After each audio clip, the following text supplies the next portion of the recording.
Olá, sejam muito bem-vindos ao Narrativas Antagonista. Fato do dia, nova censura judicial. Se você já é um fã do formato do Narrativas Antagonista, eu peço que você deixe antecipadamente o seu like e compartilhe esse vídeo com alguém de quem você gosta, alguém que você queria ver aqui participando desse debate. Se você está aqui pela primeira vez, seja muito bem-vindo. Eu espero que você goste desse conteúdo e eu vou te explicar como funciona o formato do Narrativas Antagonista, que é uma proposta para a gente melhorar a qualidade do debate político no Brasil. Primeiro eu trago para você os fatos, só fatos, sem analisar nada, sem dizer se é bom ou se é ruim. Só quais são os fatos. Daí eu vou trazer para você a narrativa da esquerda, a narrativa da direita e, ao final, a minha opinião sobre o tema. A sua opinião pode coincidir ou não com a minha, e é por isso que os comentários são abertos, para que você também possa opinar. Ou, de repente, você quer opinar sobre um ponto no qual eu nem toquei e que você reparou numa coisa que você quer dizer. Fica muito à vontade. Uma coisa que a gente se diverte é que aí pela internet, muitas vezes a gente vê uma pessoa se achando, nossa, que opinião demais eu tenho. E, na verdade, parece que ela deu Ctrl+C, Ctrl+V em alguma das narrativas que eu já tinha trazido aqui para vocês. Enfim, vamos lá para o fato do dia, que esse vai dar o que falar.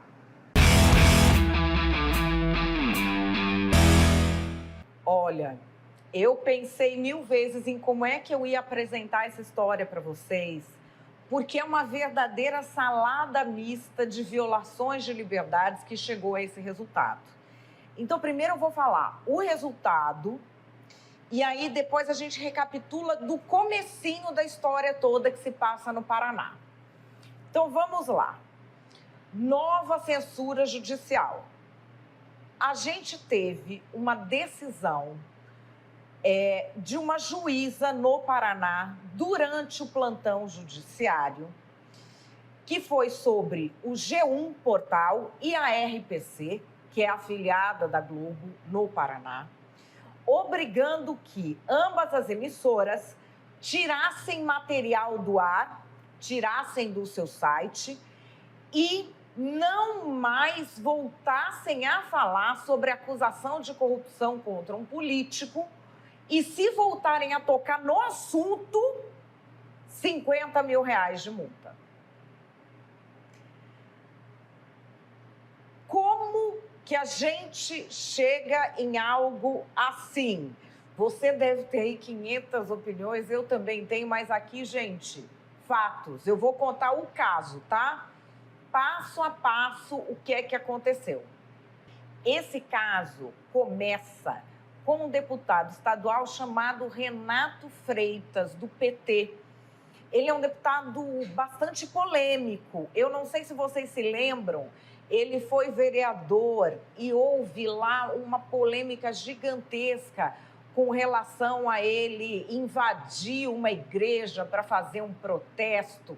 Isso foi um falatório no Brasil inteiro na época. Mas, enfim, ele acabou se elegendo deputado estadual nas últimas eleições. E ele acusou o presidente da Assembleia Legislativa de corrupção. Seu tempo está estabelecido aqui. São 3 minutos e 10 segundos. Não, o meu tempo estava em 4 minutos. Então, Vossa Excelência encerra o seu pronunciamento, porque eu não vou lhe conceder mais tempo. Fique à vontade. Não vou lhe conceder. À vontade. Mais uma vez, o meu Vossa tempo. Excelência gosta Então de pare o meu polemizar. tempo enquanto o senhor fala, por favor. Enquanto eu falo, o senhor ouve. Portanto, ouça. O senhor e os hipócritas religiosos que lotam essa casa, que foram os mesmos que crucificaram a Cristo. Pessoas... Pela ordem, senhor presidente. Deputado, não há nenhum hipócrita aqui dentro, deputado. Vossa Excelência limite a sua fala. Vossa Excelência limite a sua fala. Aqui não tem hipócrita. Corta, determino que corte a palavra do deputado. Vamos em frente. Um projeto de lei da autoria do deputado Matheus Vermelho dispõe sobre a obrigatoriedade das empresas concessionárias e permissionárias a disponibilizarem a modalidade PIX de outra forma equivalente ao meio do pagamento instantâneo. Um projeto de lei da autoria do deputado professor Lemos concede o título de utilidade pública à Associação dos Trabalhadores Rurais, Irmã Dulce, do assentimento Nova Itaúna. Ordem do dia. Presidente, ele está chamando o senhor de corrupto, aí eu quero que seja... O que acontece? O deputado Renato Freitas xingou o presidente da Assembleia Legislativa, Adhemar Traiano, de corrupto. E aí foi aberto um processo no Conselho de Ética contra ele. Faço questão de trazer esse ponto inicial pelo seguinte. No Brasil, existe uma instituição chamada imunidade parlamentar. Durante muito tempo, isso acabou sendo uma fonte de impunidade. Porque, assim, qualquer crime ele estava ali coberto. E se chegou a uma decisão que a imunidade parlamentar, ela vale para todo e qualquer crime de opinião.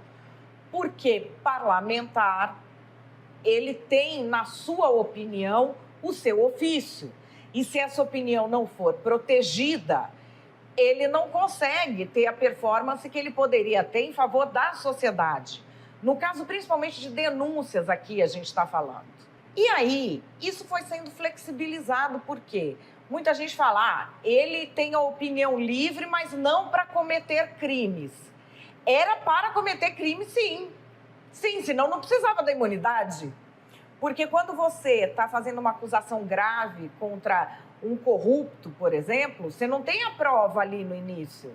Pode ser que você tenha a prova ali na frente.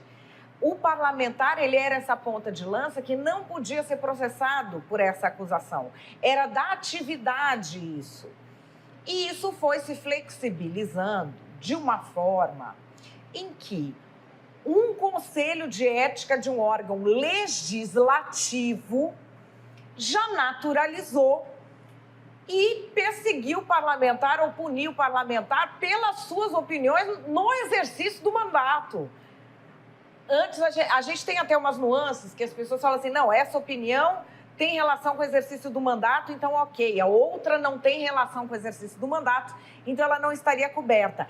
Aqui, já essa coisa da imunidade parlamentar, da liberdade de expressão do parlamentar ser inviolável, ela já ultrapassou tantas barreiras que o deputado do PT foi lá, xinga o presidente da Assembleia Legislativa de corrupto. A própria Assembleia, que é quem mais deveria ter um interesse em resguardar a imunidade parlamentar, correto? Leva o cara para o Conselho de Ética. Mas aí houve o retorno de Saturno. Por quê? Porque o tal deputado arrumou o que ele alega no processo, é uma expressão processual, a prova da verdade.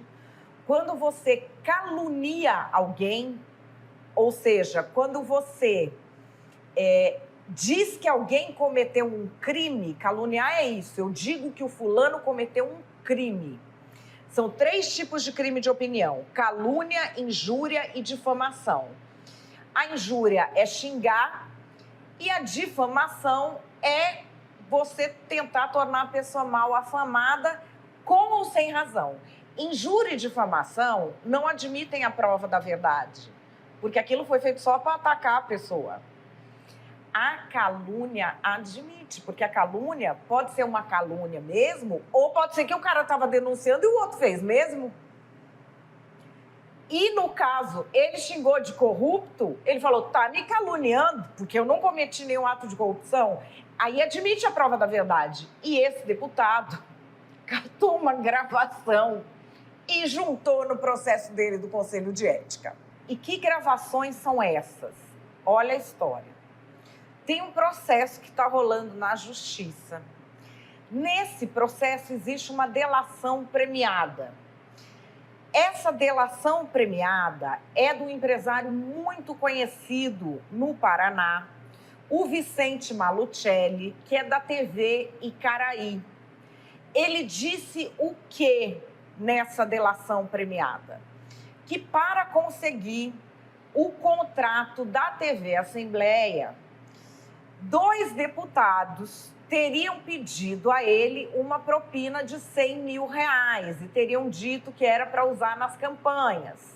Os deputados citados por ele são o presidente da Assembleia Legislativa, Adhemar Traiano, que é o que foi xingado de corrupto, e um outro, Plauto Miró.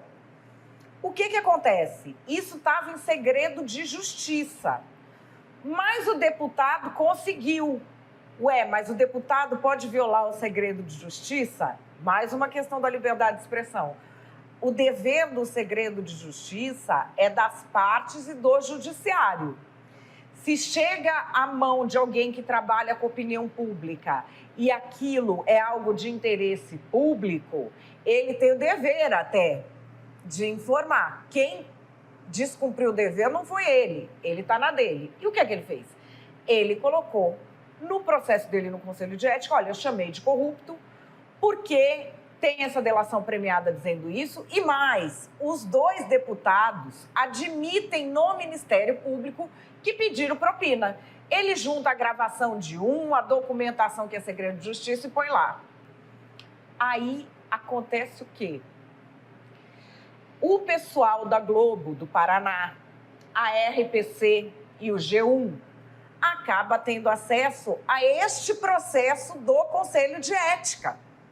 E resolvem colocar tudo isso no ar, resolvem fazer reportagens. Bom, a reportagem mostrava o quê? Olha a história que a reportagem trazia. A reportagem trazia a história de que os deputados admitiam que pediram o dinheiro, sim. Foi feita a delação premiada e foi feito em dezembro do ano passado um acordo de não persecução penal. Ou seja, se faz um acordo em que a pessoa paga alguma coisa à justiça e, em troca, não será processada pelo Ministério Público. É isso que foi feito. Nesse acordo, o empresário diz que os 2 deputados inicialmente pediram a ele R$300 mil e que pediram isso porque a TV Icaraí ela tem um contrato para fazer a operação da TV da Assembleia Legislativa do Paraná. E ele achou que esse contrato podia ser cancelado se ele não desse a propina. Ele foi lá, conversou, chorou, e aí a propina de R$300 mil ficou por R$100 mil. Todo mundo admitiu isso, só que aí não persecução penal. A TV deu a matéria e botou até a gravação do cara no ar. O G1 deu a matéria e colocou o vídeo. Aí acontece o quê? O deputado, que é o mesmo que já tinha ido no Conselho de Ética, falar que não podia ser chamado de corrupto, resolve entrar na justiça pedindo para tirar as reportagens do ar. Ele não alegou que aquilo é mentira. O que é que ele alegou? Ele alega que a divulgação da reportagem podia prejudicar o andamento do processo que está em segredo de justiça. Vou até ler aqui, ó, a decisão da juíza. Ainda, por se tratar apenas de impossibilidade temporária de divulgação de informação contida em processo judicial que tramita em segredo de justiça, não há que se falar em censura ou violação à liberdade de imprensa, até porque referida informação foi divulgada ilicitamente e, inclusive, pelo que consta dos autos, está sendo ou será objeto de investigação para fins de responsabilização.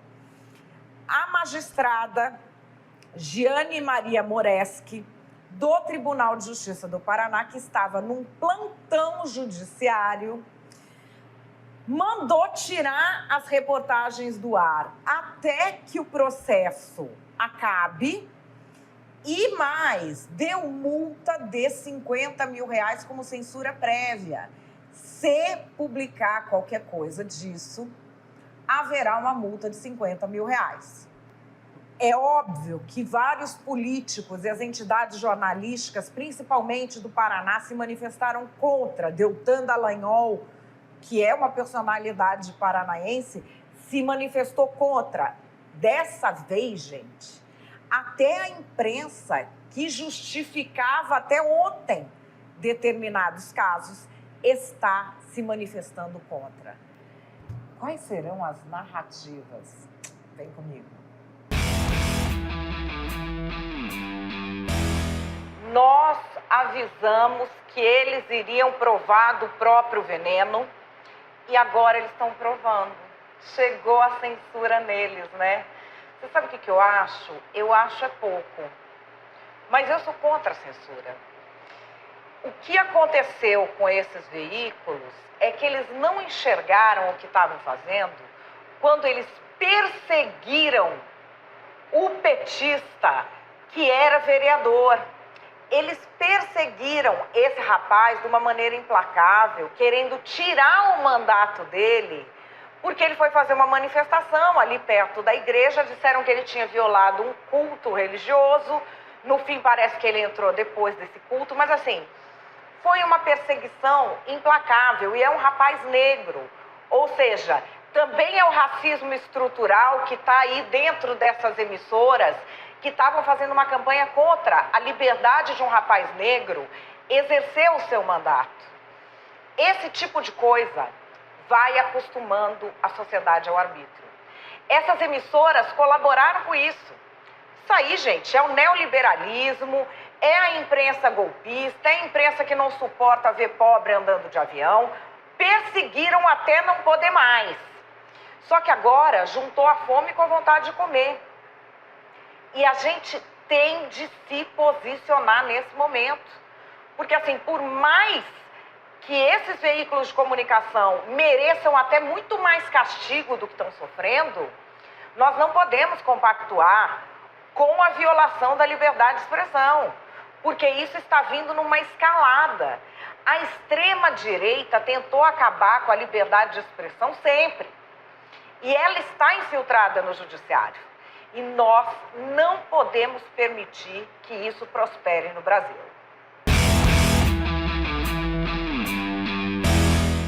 Nós avisamos, né?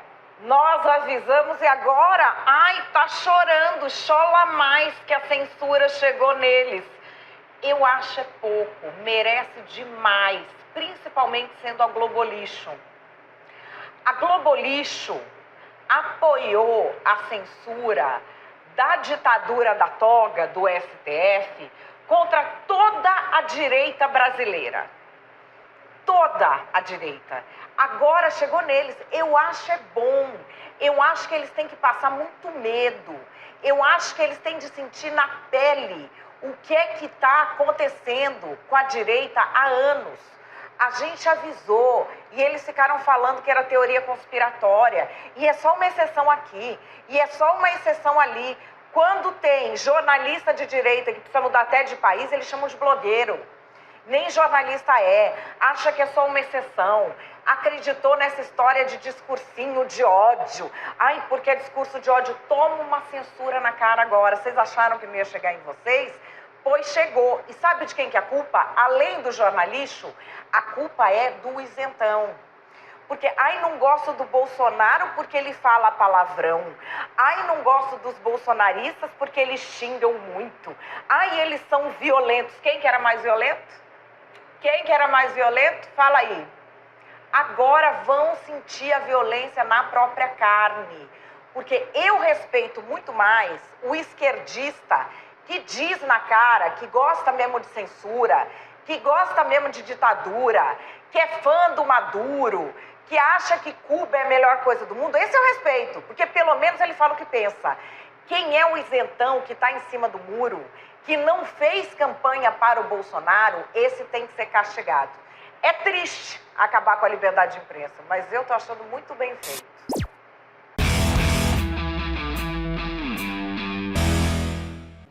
E qual é a minha opinião? A minha opinião é que esse é o primeiro gremlin da decisão do STF e virão vários. Vocês lembram do filme dos Gremlins? Que ele era todo bonzinho quando fazia algo que não devia, do tipo cair água ou comer depois da meia-noite. Ele se reproduzia de uma maneira incontrolável e só iam surgindo os gremlins, os mauzinhos, É exatamente diante disso que a gente está. A partir do momento em que o STF deu uma decisão que limita a liberdade de imprensa, que é aquela tal decisão que o jornalista passa a ser responsável por qualquer coisa que qualquer entrevistado diga. Essa decisão vai causar uma reação em cadeia incontrolável e que será a grande tônica das eleições do ano que vem. Nós temos uma mudança de paradigma. A liberdade de imprensa agora é mediada por juízes. Essa que foi a mudança de paradigma. O STF, ele deixou claro que não é mais uma análise caso a caso de acordo com crimes de opinião. Ele deixou claro que depende do que o juiz considera que era possível fazer na atividade jornalística. Então, por exemplo, neste caso específico, a juíza coloca ali um parágrafo sobre quebra de sigilo processual que vai contra a legislação, que vai contra as decisões do próprio Supremo. Mas não importa. Os juízes entenderam que eles que vão decidir. As decisões sobre imprensa não é de hoje, que já estavam erráticas. Você vai ver decisão sobre opinião feita de acordo com a cara do freguês. Você diz olá cara para uma mulher, minha cara, e pode ser que você seja condenado por transfobia. Dizem que há casos do tipo, seria um exagero, mas há. Você pode ter casos em que alguém stalkeia outra pessoa durante anos e difama durante anos e tá tudo bem. Então, assim, não há um parâmetro no judiciário em si sobre essas sentenças. Elas sempre foram dadas de acordo com a cara do freguês. Sempre não. De uns tempos para cá, elas têm sido dadas de acordo com a cara do freguês. E isso chegou à imprensa agora também. Isso era mais focado na figura dos jornalistas e na figura de influencers. Na pessoa, porque é assim que você começa o desmonte de instituições. Você pega quem são, vamos dizer, faz uma lista, quem são os 50 mais importantes da gente derrubar aqui. E vai um por um, cacetando decisão judicial estapafúrdia em cima deles. Quando eles estão fragilizados, porque chega uma hora que ninguém aguenta, aí você parte para as instituições. E é precisamente diante disso que a gente está agora. Eu não estou dizendo que se orquestrou isso, mas é um movimento que foi acontecendo e o STF deu a largada.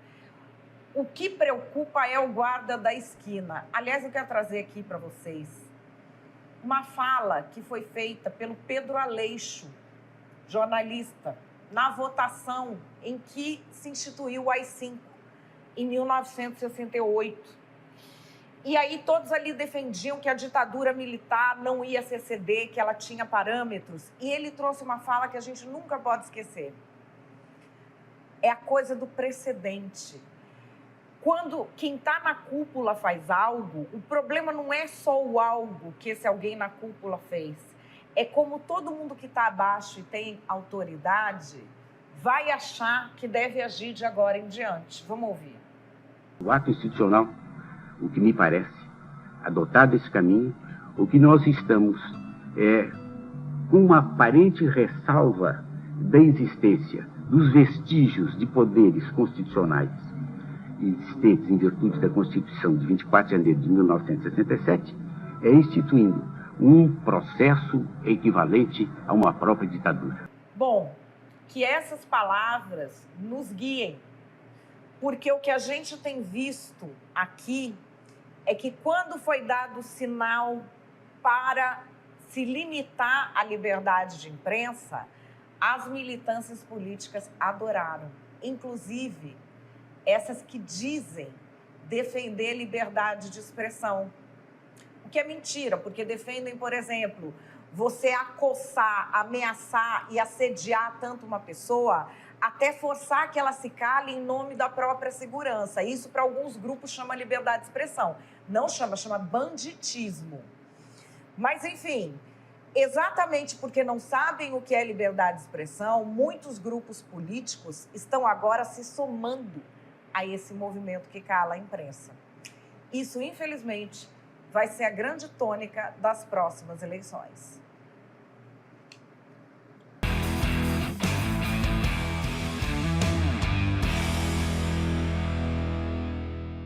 Bom, o Narrativas Antagonista vai ficando por aqui. Espero que vocês tenham gostado, que compartilhem e principalmente que deixem a opinião de vocês aqui nos comentários. Aqui a gente tem essa liberdade de comentar e de opinar de jeitos diferentes, porque é um clima em que ninguém fica perseguindo os outros por causa de opinião e ninguém acredita em narrativa. Sempre tem uns desavisados que é colar, que vão chegando, mas com o tempo eles vão se educando a pensar por si próprios e a brigar pela liberdade de todo mundo. Porque se você não briga pela liberdade de todo mundo, a sua também está fadada a sumir. Enfim, quanto mais gente estiver aqui no Narrativas Antagonistas, mais eu agradeço a vocês. Espalhem essa ideia do Narrativas Antagonistas. Por favor, não esqueçam de deixar o meu like, compartilhar esse vídeo. Se você ainda não está inscrito no canal do Antagonista, se inscreva. Se você está aqui porque você gosta de jornalismo independente, você vai gostar das novidades. Ativa o sininho para ser avisado sempre que a gente tiver algo novo no ar. Muitíssimo obrigada pela sua presença. Eu volto amanhã às 5 da tarde. Grande beijo. Até lá.